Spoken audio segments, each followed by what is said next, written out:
یا نہیں پہنچے گا. یعنی انسان ان چیزوں کو اپنے اندر ڈیولپ کرے.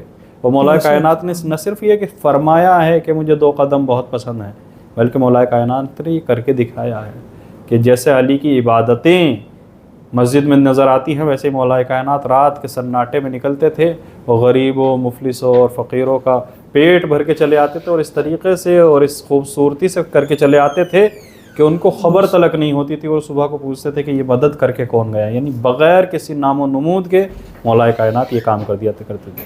تو روزوں کا جو سب سے بڑا مقصد ہے، روزے کا جو ہدف ہے، وہ یہ ہے کہ انسان تقوی اختیار کرے، یہ تقوی کو اپنے اندر ڈیولپ کرے. اگر یہ تقوی ہمارے اندر پیدا ہو رہا ہے تو ہم نے روزوں سے صحیح طریقے سے استفادہ کیا ہے.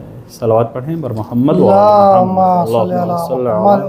محمد اور دوسرا سوال ہے، اس مہینے کا سب سے افضل عمل کیا ہے؟ سب سے افضل عمل، دیکھیے یہ بہت اچھا سوال آپ نے کیا ہے. اور یہ سوال وہ ہے کہ اگر میں آپ کو تاریخ میں لے جاؤں تو مولا کائنات نے یہ سوال مسجد نبوی میں رسول اسلام سے کیا تھا کہ جب ماہ رمضان آنے سے پہلے ماہ شعبان کا آخری جمعہ تھا، اور رسول خدا نے ماہ رمضان کی پوری فضیلتیں بیان کی ہیں کہ قد اقبل الیکم شہر رمضان، کہ تمہاری طرف اللہ کا مہینہ آ رہا ہے، وہ مہینہ آ رہا ہے جو اپنے ساتھ رحمت، برکت اور مغفرت لے کے آ رہا ہے. اتنا سب کچھ بتانے کے بعد رسول اسلام نے جہاں پہ یہ سب بتایا کہ اس مہینے کا اتنا ثواب ہے کہ اس مہینے میں تمہاری نیند جو ہوتی ہے وہ عبادت کا درجہ رکھتی ہے، تمہاری سانسیں تسبیح کا درجہ رکھتی ہیں. یعنی ایک ایک چیز کو رسول اسلام نے ڈیفائن کیا ہے، اور شب قدر کے فضائل بیان کیے ہیں، شب قدر کے ساتھ ساتھ روزے کے فضائل بیان کیے ہیں، افطار کرنے اور کرانے کے فضائل رسول اسلام نے بیان کیے ہیں. وہیں پہ لوگوں کو ایک صحیح راستہ دکھانے کے لیے مولا کائنات اسی بزم سے کھڑے ہوتے ہیں اور پوچھتے ہیں کہ یا رسول اللہ اس مہینے کا سب سے افضل عمل کون سا ہے.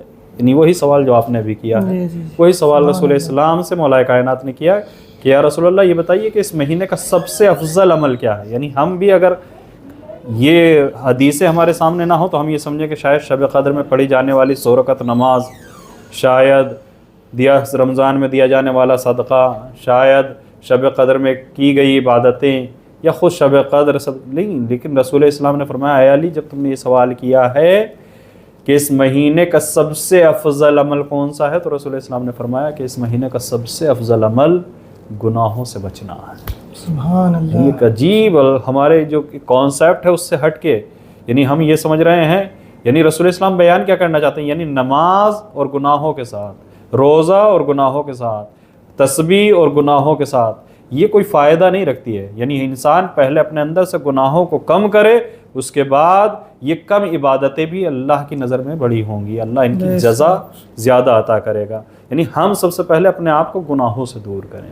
یعنی گناہوں سے دور ہونے کے بعد، یعنی آپ سمجھے کہ حرام کی طرف متوجہ کیا ہے کہ حرام سے پرہیز کرنا، جن چیزوں سے اللہ نے منع کیا ان سے رکنا، یہ اللہ کی نظر میں سب سے بڑی عبادت ہے. اگر ہم اس کو اپنے اندر پیدا کر لیتے ہیں تو اللہ ہماری تمام عبادتوں کو قبول کر لے گا. یہ چھوٹی چھوٹی عبادتیں بھی اللہ کی نظر میں بڑی ہوں گی. یعنی حرام کا دیا ہوا زیادہ صدقہ حلال کے دیے ہوئے چھوٹے صدقے کا مقابلہ نہیں کر سکتا ہے.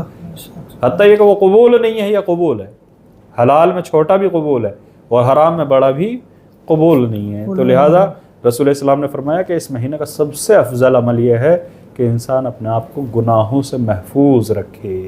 یعنی اگر اس پہ ہم نے کام کر لیا ہے تو پھر یہ سمجھ لیجئے کہ ہماری چھوٹی چھوٹی عبادتیں بھی اللہ کی بارگاہ میں شرف قبولیت حاصل کرے گی. اور ایک لاسٹ آخری اور سوال ہے، جی جیسے عید کے دن جو فطرہ دیا جاتا ہے کتنا دیا جائے اور کس کو دیا جائے، جو ہے یہ بھی ایک بہت اہم سوال ہے. چونکہ عید قریب ہے اور لوگوں کی جو جستجو ہے ماہ رمضان کے روزوں سے ہٹ کے اب ادھر جائے گی کہ فطرہ نکالنا ہے، اور فطرہ نکالنے کے بعد اسے کہاں پہنچایا جائے. تو یہ ایک اہم سوال ہے. تو فطرہ کے بارے میں آپ کو یہ بیان کر دوں کہ فطرہ جو ہے ہر انسان کا، ہر ذی روح کا تقریباً 3 کلو بنتا ہے. 3 کلو کی اس کی قیمت کا اندازہ آپ لگا سکتے ہیں کہ آپ کویت میں ہیں تو کویت میں بہت سے علماء فرماتے ہیں کہ 1 دینار 750 فلس، اور بہت سے کہتے ہیں کہ نہیں احتیاطاً آپ 2 دینار نکالیں. تو 2 دینار بہتر ہے کہ اگر آپ نکال دیتے ہیں تو آپ کا 1 دینار 750 فلس والا بھی آپ کا شامل حال ہو جاتا ہے.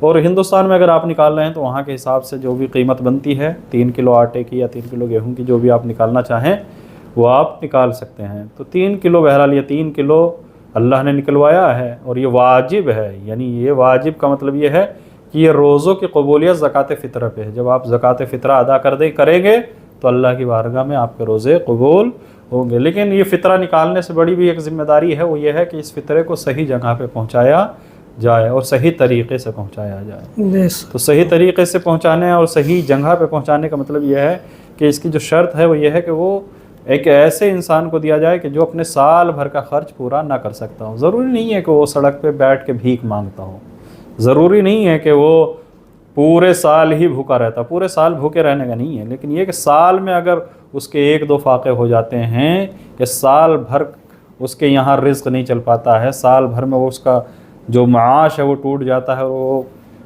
بھوکا رہ جاتا ہے، تو وہ اسلام کی نظر میں فقیر ہے، آپ کو اس کی مدد کرنی چاہیے۔ اور لیکن فطرے کو اس طریقے سے دیا جائے کہ اس کو اس بات کا احساس نہ ہو کہ یہ میرے اوپر کوئی منت و سماجت کی جا رہی ہے۔ یعنی ہم اپنے عمل کو برباد کر لیتے ہیں جب ہم کسی عمل میں منت اور سماجت کرتے ہیں۔ منت و سماجت کا مطلب یہ کہ احسان جتانا، یعنی ایک انسان اس کو ضرورت ہے لیکن ضرورت کے باوجود وہ ہاتھ نہیں پھیلا رہا ہے۔ کیوں نہیں پھیلا رہا ہے؟ اس لیے کہ اسے اپنی آبرو کا خیال ہے۔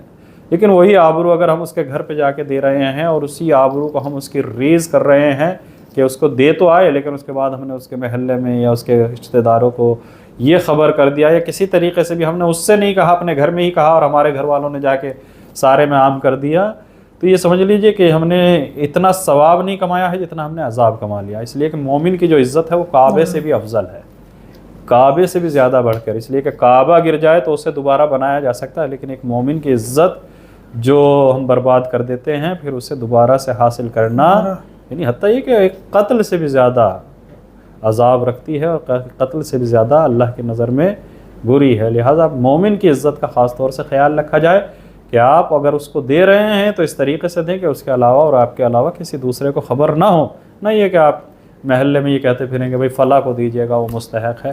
اگر آپ کو کہنا بھی ہے تو اس طریقے سے کہیں کہ اس کو برا نہ لگے، یعنی اگر آپ کسی کو بتا بھی رہے ہیں، کسی نے آپ سے سوال کیا کہ بھائی فلاں کو کسے دیا جائے فطرہ، تو اگر آپ کو کسی کی مدد کروانی بھی ہے تو اس کا نام اس طریقے سے لیں کہ وہ یہ احساس نہ ہو کہ آپ بھی اسی کو دے کے آئے ہیں، لہٰذا ایک احسان سا پھر وہ سب جگہ پورے محلے میں اور ایک اخبار سا چھپ جائے کہ بھائی فلاں جو ہے اس نے لیا ہے، فلاں نے لیا ہے۔ بہت سے انسان مستحق ہیں لیکن وہ ہاتھ نہیں پھیلانا چاہتے اور نہ یہ ظاہر کرنا چاہتے ہیں، اس لیے کہ رشتہ دار مدد تو نہیں کرتے ہیں لیکن ایسے معاملے میں تانے ضرور دیتے ہیں کہ دیکھو فطرہ کھا رہا ہے، دیکھو صدقہ کھا رہا ہے، جبکہ اس کو ضرورت ہے۔ لیکن بہرحال ہمیں اللہ کی رضا کے لیے کام کرنا چاہیے، لوگوں کو نہیں راضی کرنا ہے۔ اللہ کی رضا کے لیے اگر قدم اٹھانا ہے اور فطرہ نکالا ہے تو پھر اللہ کو خبر ہو، دنیا کو خبر نہ ہو، ایک دینے والے کو خبر ہو، ایک لینے والے کو خبر ہو، اور اس میں ہمارا رویہ ایسا ہونا چاہیے کہ گویا وہ لینے والا ہمارے اوپر احسان کر رہا ہے، نہ یہ کہ ہم دے کے اس کے اوپر احسان کر رہے ہیں۔ امام زین العابدین علیہ السلام کے بارے میں ملتا ہے کہ جب آپ کسی کو صدقہ دیتے تھے تو اس کے ہاتھ کو چوم لیتے تھے، تو کسی نے مولا سے کہا کہ مولا آپ اس کو صدقہ دے رہے ہیں اور آپ اس کے ہاتھ کو چوم رہے ہیں، تو مولا نے فرمایا کہ اس نے میری کتنا بڑا کام کر دیا ہے، اور وہ بھی اس نے مجھ سے کوئی پیسہ فالتو نہیں لیا۔ کہا کیوں مولا؟